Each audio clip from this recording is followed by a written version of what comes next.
Хипертрофия.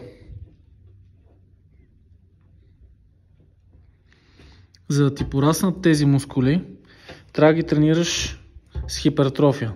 Тоест, сериите да си почти до края на предела, до фейлинг, как е на български? До отказ. Сериите да си до отказ. И горе-долу да следиш някакъв прогрес на сериите до отказ. Примерно, в понеделник за ръце, да кажем трицепс, си направил 3 серии до отказ или да кажем 3 серии по 30.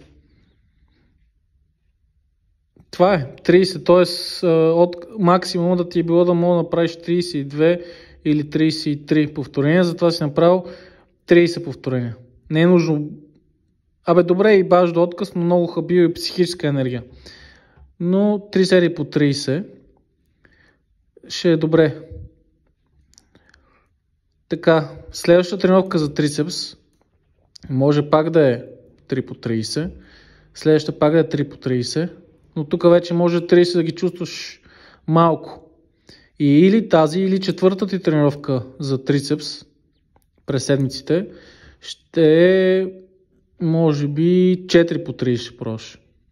Или пък 3 по 35.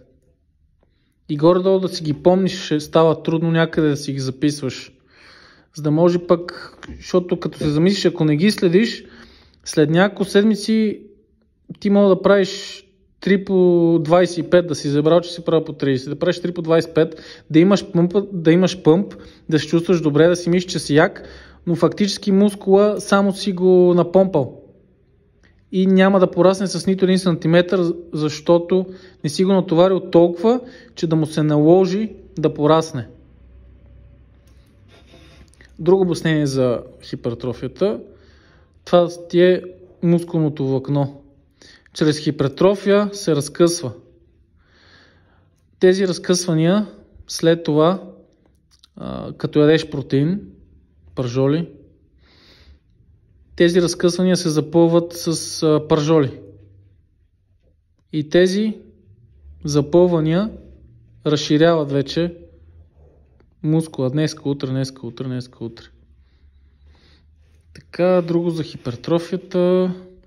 Аз за хипертрофията правя, като съм изморен психически, т.е. вечерта, ако ще правя хипертрофия или след обяда, да кажем това 3 по 30 на серията едвам стигам до 25 повторения. Аз знам, че хипертрофията ще ми дойде след 30-то. Но психически не мога да изпращам сигнали вече.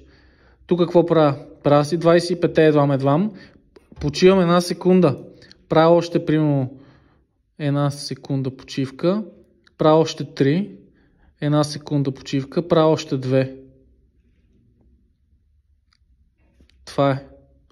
Ако съм толкова изтощен, че не мога и тия да си ги направя, намалям килограмите и си довършвам поне 30-те. Смисъл едва и не правя трицепс, ако съм го правил с 20 кг и наистина не мога повече, хващам 15 и си довършвам тия 5 повторения.